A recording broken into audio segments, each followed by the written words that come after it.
Mesdames et messieurs, bonsoir. Une nouvelle cartographie pour la ville de Conakry. Elle devra permettre la localisation rapide des différents services et lieux publics. Intronisation à Kindia du Kontigi de la Basse-Guinée. Elhadji Serouna Souma devra œuvrer au maintien de la paix et de l'unité nationale dans cette juridiction.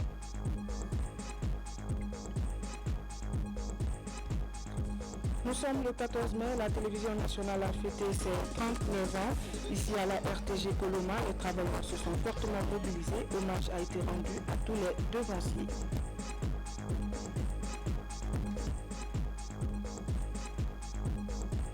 Voilà l'intronisation du Kontigi de la Basse-Guinée. Mesdames et messieurs, bonsoir. Le président de la République était ce matin à Banjul. Professeur Alpha Condé est allé échanger avec son homologue gambien sur le différend entre le Sénégal et la Gambie. Ce froid diplomatique ferait suite à l'augmentation par le président Yaya Jammeh des taxes de passage. Compte rendu Sanassi Keita.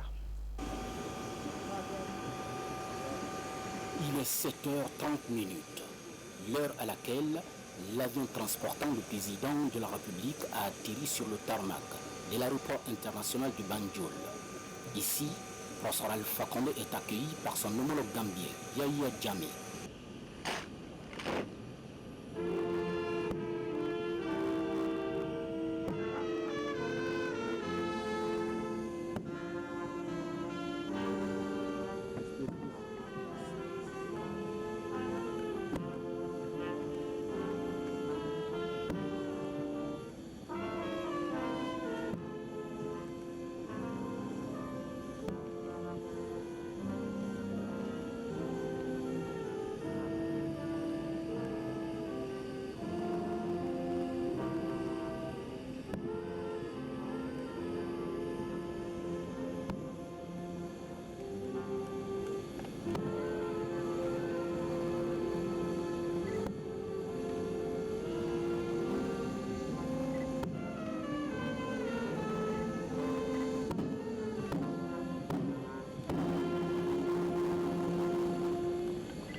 Le président de la République quittait à Kigali pour prendre part au 26e Forum économique mondial sur l'Afrique arrive donc dans cette capitale gambienne pour s'impliquer activement dans le conflit qui persiste depuis maintenant près de 3 mois entre le Sénégal et la Gambie.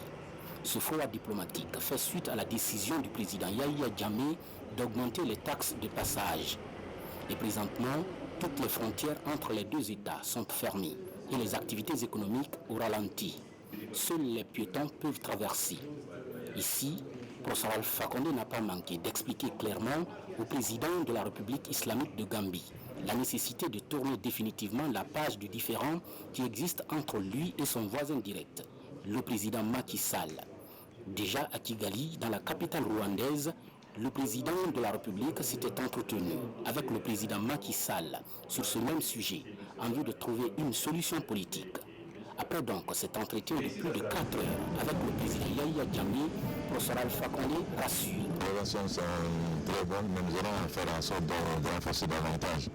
D'avoir un temps familial, il ne faut pas oublier que la première dame de la Gambie est donc autant nous sommes chez nous en Gambie que les Gambiens chez eux en Guinée. Mais nous allons devoir nous faire à renforcer nos relations.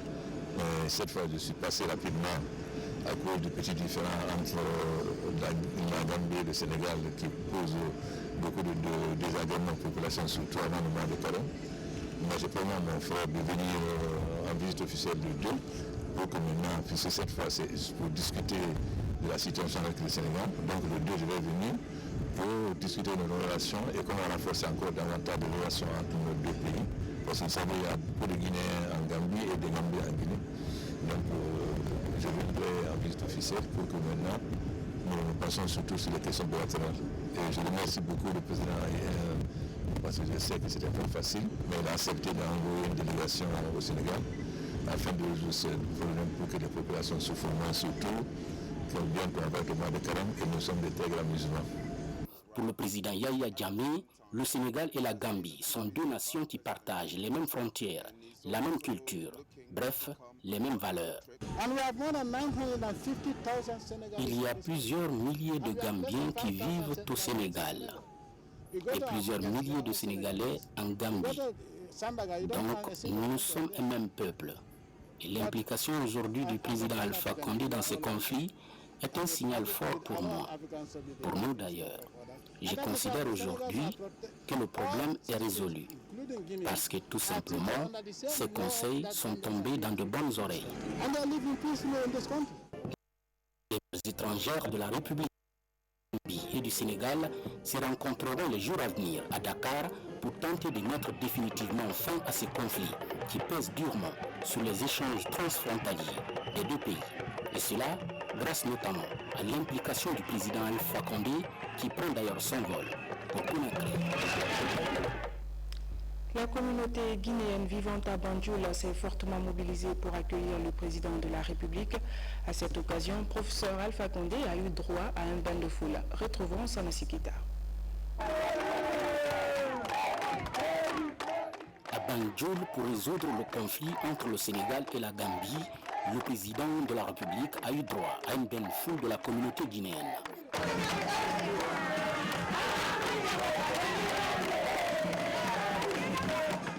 Une communauté fortement mobilisée à soutenir surtout les idéaux du chef de l'État.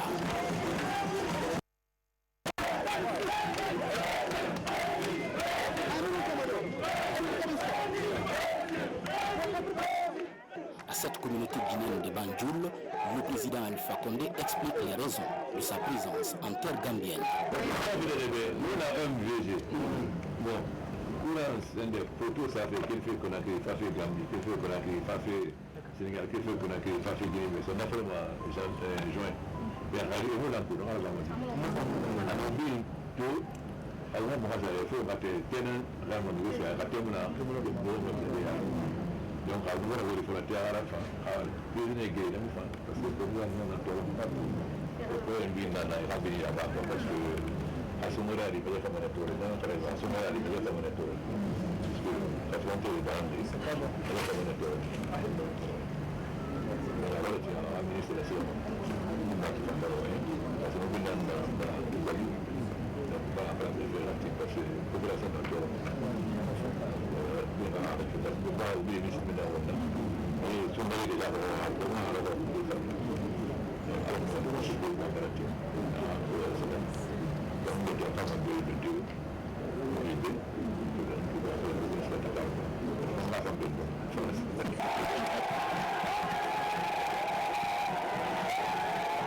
Cette bonne nouvelle qui se situe dans l'optique de résoudre le différend entre Dakar et Banjul est bien accueillie par ces Guinéens avec joie.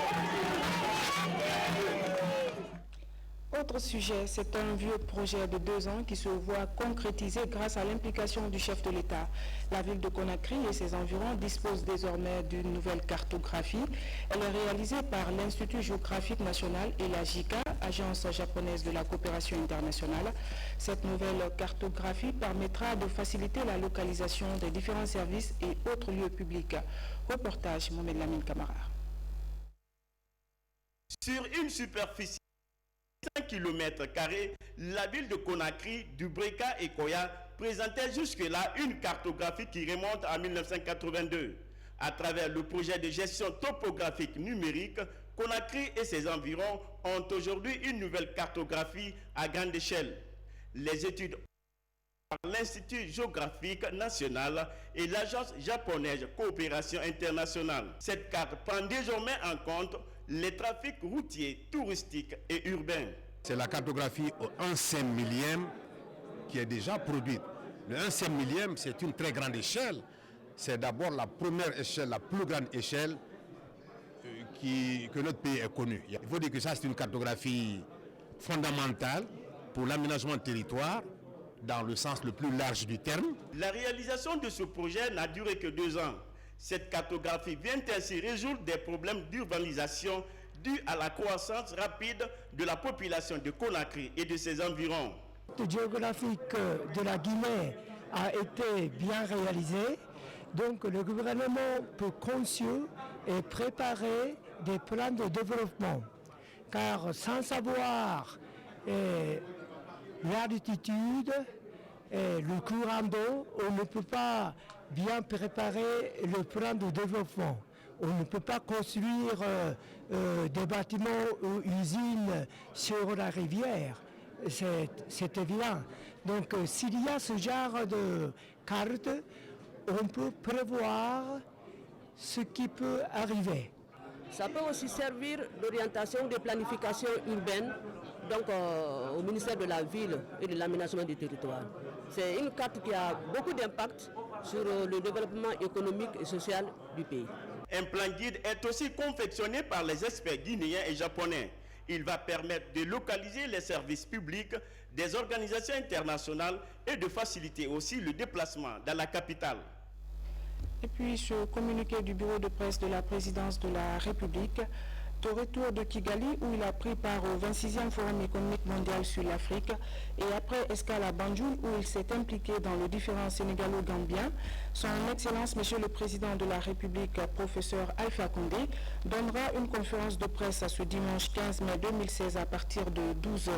Sont conviés à prendre part à cette rencontre les journalistes de la presse nationale et internationale accrédités auprès du bureau de presse de la présidence de la République ainsi que les présidents des organisations de presse. Mesdames et messieurs, les journalistes sont priés de se présenter à la réception du Palais Sékou-Touréa pour les formalités d'enregistrement le dimanche 15 mai 2016 à 11h. Conakry, le 14 mai 2016, le directeur Moussa Sissi. Le Comité national d'appui au système de santé vient de tenir sa première session. Il était question de déterminer les rôles et les responsabilités des acteurs impliqués dans ce projet. L'Union européenne, à travers l'Agence française de développement, finance le projet à hauteur de 30 millions d'euros. Compte rendu, Sam Marathonneau. Lancé le 21 janvier 2015, le projet d'appui à la santé en Guinée consiste à revitaliser les structures sanitaires du pays après Ebola. Il vise notamment les préfectures de la région forestière, premier foyer de cette maladie. Pour conforter sa mise en œuvre, les acteurs du comité national de pilotage échangent sur les rôles et les responsabilités de tous les acteurs. La réunion d'aujourd'hui a pour objectif de suivre la mise en œuvre de ce projet et de voir s'il y a des goulots d'étranglement, voir comment on peut lever ces goulots d'étranglement afin d'atteindre les objectifs assignés par le projet. Ce projet d'appui à la santé en Guinée est cofinancé par l'Union européenne et l'Agence française du développement à près de 30 millions d'euros. Parmi les actions prioritaires, l'amélioration de la santé communautaire, maternelle et infantile. Vous savez que le système de santé en Guinée a été durement touché par l'épidémie d'Ebola. Déjà qu'elle avait certaines faiblesses avant même l'épidémie, mais elle s'en est retrouvée encore affaiblie. Il y a un effort à faire tant au niveau national, par le budget national, que par les partenaires internationaux pour remettre le système à niveau, pour être mieux préparé pour de futures épidémies, mais aussi de pouvoir donner des services de santé de manière pérenne à la population de la Guinée. Cette session de travail traduit l'engagement du comité de pilotage à atteindre l'objectif du projet, celui d'améliorer les conditions de la santé des populations guinéennes. Joie dans les rangs des balayeuses du gouvernorat de la ville de Conakry. Elles viennent de bénéficier de 600 sacs de riz. C'est un geste du chef de l'État, professeur Alpha Condé, qui vise à encourager ces femmes dans leur travail quotidien, celui de rendre la capitale propre. Reportage Moussa Bangoura. quantité de riz destinée aux femmes balayeuses des 5 communes de la capitale. Un don du chef de l'État envers ces femmes à l'approche du mois saint de Ramadan. Le chef de l'État, compte tenu du fait que ces femmes, que ce soit sous la pluie, que ce soit sous le soleil, elles sont là à aider le gouvernement pour nettoyer la ville de Conakry. C'est pour cette raison qu'il a jugé nécessaire de faire ce don à ces femmes, à ces braves femmes de la ville de Conakry. Le geste est apprécié par les bénéficiaires. Vraiment, je suis très contente avec ce geste-là, puisqu'on ne s'attendait pas. Ça a duré à l'approche du mois de carême. Vraiment, on ne peut que le remercier et encore attendre à ce qu'on puisse toujours compter sur nous. En plus des femmes balayeuses, 400 sacs de riz sont aussi offerts aux dockers du port autonome de Conakry. Cérémonie d'intronisation ce samedi du Kuntigi de la Basse-Guinée à Kindia. Des délégations venues de tout le pays y ont pris part. Elhadj Serouna Souma est désormais l'autorité morale de la Basse-Guinée. Sa mission est d'œuvrer au maintien de la paix et de l'unité nationale dans cette juridiction. Reportage Abdoulaye Diallo. Ce matin, la bonne humeur domine dans la cité de Mangakindi. Des congratulations par-ci, des accolades par-là. Les populations de la Basse-Guinée se sont donné rendez-vous ici au stade de Fodé-Fissat pour introniser le deuxième Kuntigi de l'histoire de cette région. Notre tradition nous enseigne qu'il faut respecter les aînés, il faut respecter les anciens. Il faut écouter les anciens pour ne pas qu'on perde le filon de notre civilisation. Nous sommes donc aujourd'hui en Basse-Guinée. La Basse-Guinée d'abord c'est une composante totale de notre pays. Donc la Basse-Guinée, la notion, il faut comprendre que ce n'est pas seulement une ethnie. Ce sont toutes les ethnies qui sont représentées. Et toutes ces ethnies étant représentées, la Basse-Guinée constitue donc le socle, le soubassement de la paix. Le Kuntigi est une autorité morale dépourvue de toute couleur politique dont la mission principale reste la promotion de la paix et de l'unité ainsi que les valeurs culturelles de la région. Ce qui me réconforte surtout, c'est que j'ai vu toute la Guinée autour du Kuntigi aujourd'hui. Non seulement la Haute-Guinée, la Moyenne-Guinée, la Guinée forestière, y compris la Basse-Guinée qui a pris cette initiative. Mais le Kuntigi est une autorité morale qui est là au-dessus de la mêlée. Il n'est pas là pour faire la politique. Il est là pour défendre non seulement les lois de notre communauté, les règles et les principes fondateurs de toute la Basse-Guinée, mais il est là aussi pour tous les Guinéens. Alors lui, il ne fera pas la politique. Moi, je suis un politicien. Donc ce n'est pas la même chose. Donc à chacun son boulot. Le Kuntigi a un mandat à vie. Cette responsabilité coutumière et morale revient désormais à Elhadj Serouna Souma. Dans son tout premier discours de Kuntigi, l'homme promet d'œuvrer pour la consolidation de la paix et de l'unité en Basse-Guinée et dans tout le pays. Nous sommes samedi 14 mai, la télévision nationale a 39 ans. Ici, dans les locaux de la RTG Coloma, la fête marquant cette date anniversaire a été célébrée. Une fête mise à profit par les responsables de la RTG de rendre hommage à tous les devanciers. Des précisions avec Isidore Goumenanamou de Tunkaratar. À la RTG Coloma, la célébration de la date anniversaire de la télévision nationale a mobilisé du beau monde ce 14 mai autour du ministre de la Communication. Les responsables de la première station du paysage médiatique guinéen ont, à travers cette commémoration, réaffirmé leur engagement à offrir des services de qualité aux téléspectateurs. Cette mémorable journée est une occasion de réfléchir et d'analyser les enjeux et les défis auxquels notre maison fait face pour lui permettre de répondre aux attentes de la population.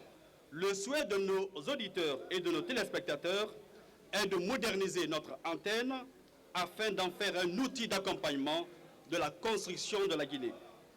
Je peux vous assurer que cette volonté anime tous les travailleurs de cette maison engagés à relever les défis techniques et technologiques. Le directeur de la télévision nationale, 39 ans de service public, c'est un long parcours. C'est le résultat de la conjugaison des efforts des cadres d'hier et d'aujourd'hui. Pour le syndicat de la RTG, l'occasion est opportune pour attirer l'attention des décideurs sur les conditions de travail des journalistes. Les innovations envisagées à l'occasion de cette fête anniversaire rendront la tâche encore plus ardue, ce qui nécessite des efforts supplémentaires pour l'amélioration des conditions de travail. Nous sollicitons par la même occasion la mise à disposition d'un budget de production pour qualifier nos émissions. Nous profitons donc de cette occasion pour appeler l'ensemble des travailleurs sans réserve à s'investir davantage pour le travail bien fait.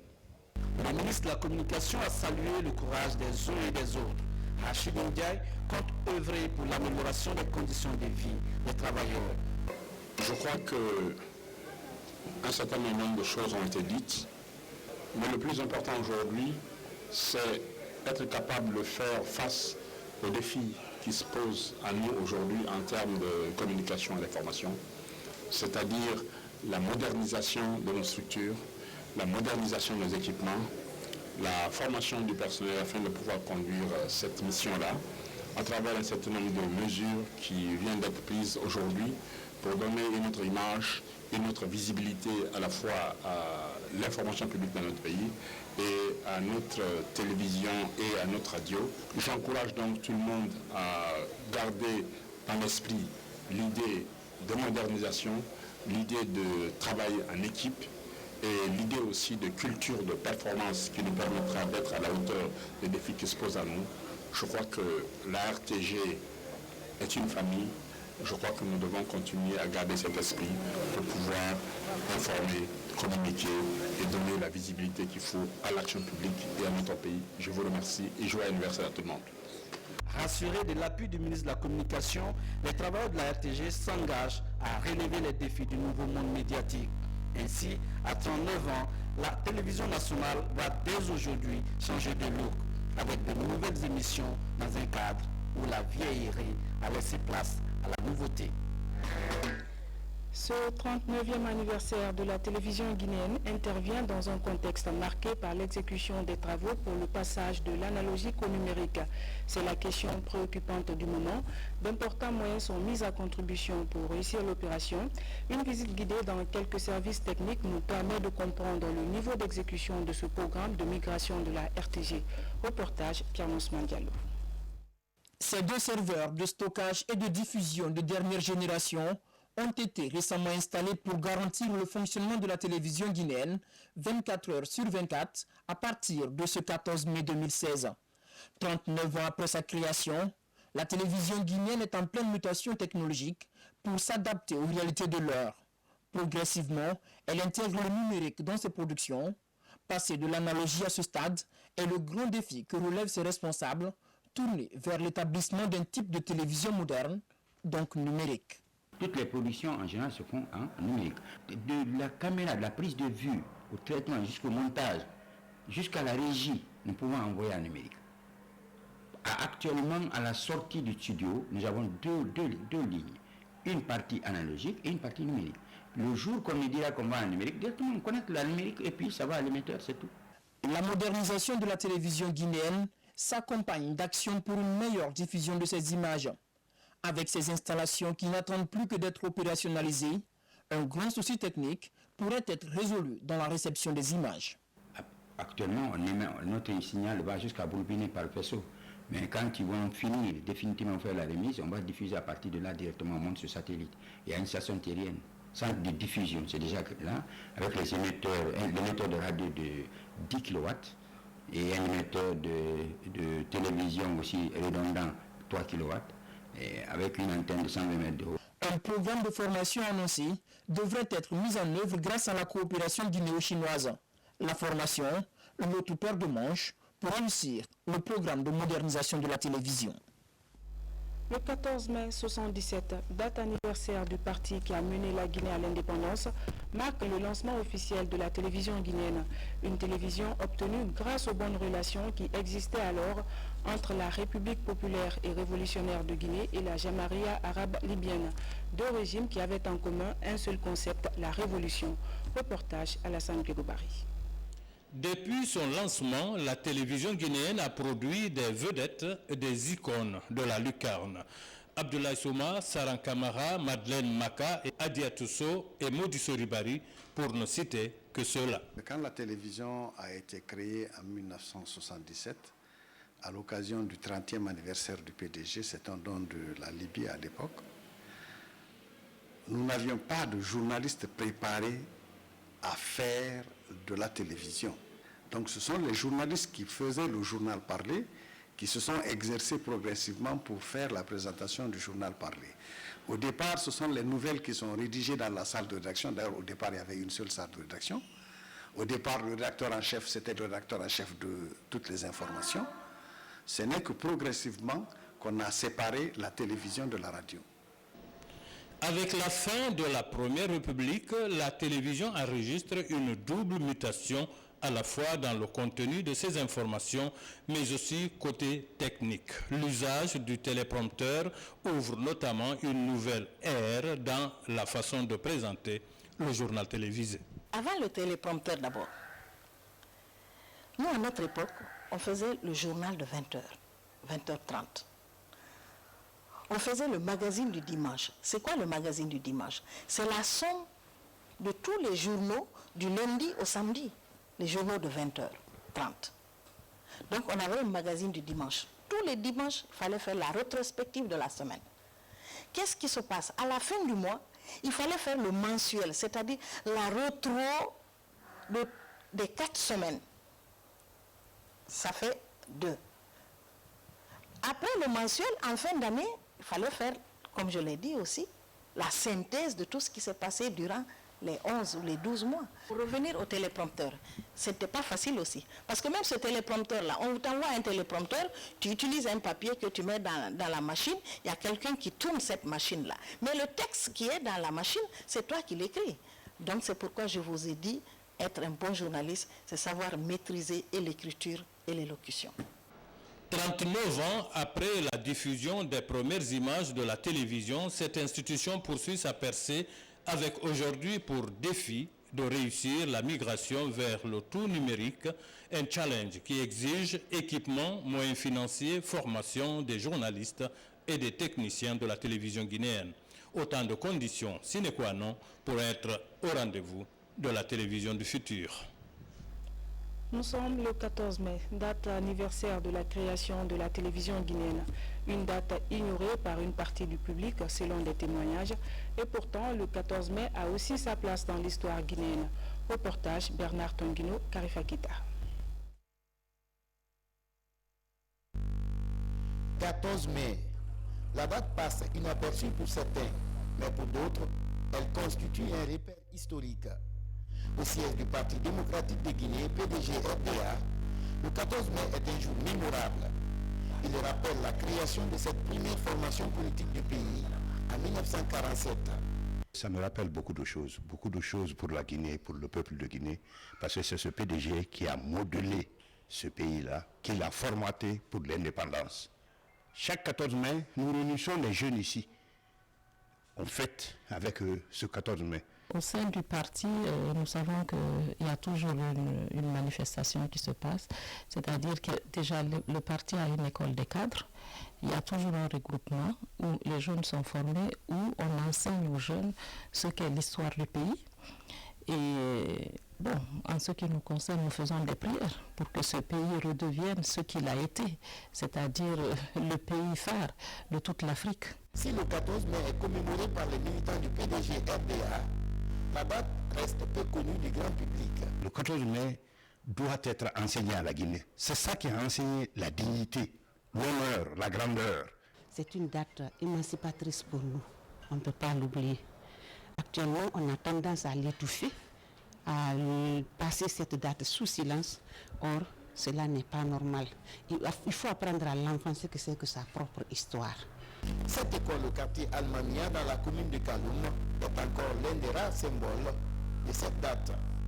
L'établissement a porté le nom de Centre d'études révolutionnaires du 14 mai de 1967 à 1984. C'est au cours des fêtes que le président Ahmed Sékou Touré a utilisé ces dates historiques pour nommer des écoles. C'est ainsi que l'école là a eu le nom du 14 mai, qui correspond à une fête nationale de la Guinée, que tout le monde connaissait avant aujourd'hui. Ensuite, à l'avènement des militaires, on a changé de nom. Il est devenu collège Château d'eau. Donc, de l'école normale des jeunes filles, c'est devenu 14 mai et aujourd'hui c'est Château d'eau, qui a suivi beaucoup de directeurs et puis beaucoup de cadres de ce pays sont sortis de cette école. Loin d'être une fête nationale, le 14 mai marque deux reports en Guinée. La création du premier parti politique du pays, PDG RDA en 1947, et la naissance de la télévision nationale en 1977. L'orchestre emblématique Bembeya Jazz National était présent aujourd'hui sur le perron de la RTG Coloma pour donner une touche festive aux 39 ans de la télévision nationale. Pour les uns, c'était un réveil de souvenirs, pour les autres, une ici. Reportage. Ce 39e anniversaire, comme cerise sur le gâteau, de l'emblématique Jazz National. Ce choix n'est pas fortuit, car la RTG et le Bembeya Jazz sont deux symboles qui unissent la nation. Qui parle du 14 mai 1977, le Bembeya Jazz National. Le Bembeya, vous savez, c'est l'orchestre qui nous a honorés partout où il est parti. Aujourd'hui, grâce à Dieu, Dieu merci, nous avons la chance de célébrer le 39e anniversaire de la RTG, de la télévision nationale, et inviter Bembeya, ou bien faire participer Bembeya à cette cérémonie, je crois que rien n'est normal pour ça. C'est un grand souvenir qui se réveille à moi. Je manqué à le dire à M. Sekou Diabaté Bembeya, le Diamond Finger, que je l'ai aimé depuis mon enfance et aujourd'hui c'est des souvenirs qui se sont réveillés. Depuis le 14 mai 1977, cette télévision émet et vend les valeurs culturelles fortes de notre pays. Pour le chef d'orchestre du Bembeya, c'est tout un honneur de rendre hommage aux techniciens des images et du son de la patrie. La télévision guinéenne, n'importe quelle télévision nationale, c'est une fierté toute personnelle si tu aimes ton pays. Parce que c'est ça qui montre la réalité de la nation. Et donc, cette fête, normalement, ça devait être plus grand que ça. Moi, j'espère que les responsables, ils auront, avec le temps, ils vont prendre pour seulement la dimension plus que ça. À cette 39e année de la RTG, tout le monde s'est remoussé au rythme de ce groupe mythique qui, depuis des temps, fait vibrer l'Afrique et le reste du monde. Bonne fête à tous les travailleurs de la télévision nationale. Mesdames et messieurs, c'est la fin de cette édition. Merci à vous de nous avoir reçus chez vous. Excellente soirée en compagnie de nos programmes. Tout à l'heure, vous serez avec Aya Gawara et Louis Auguste Leroy dans l'émission Parade.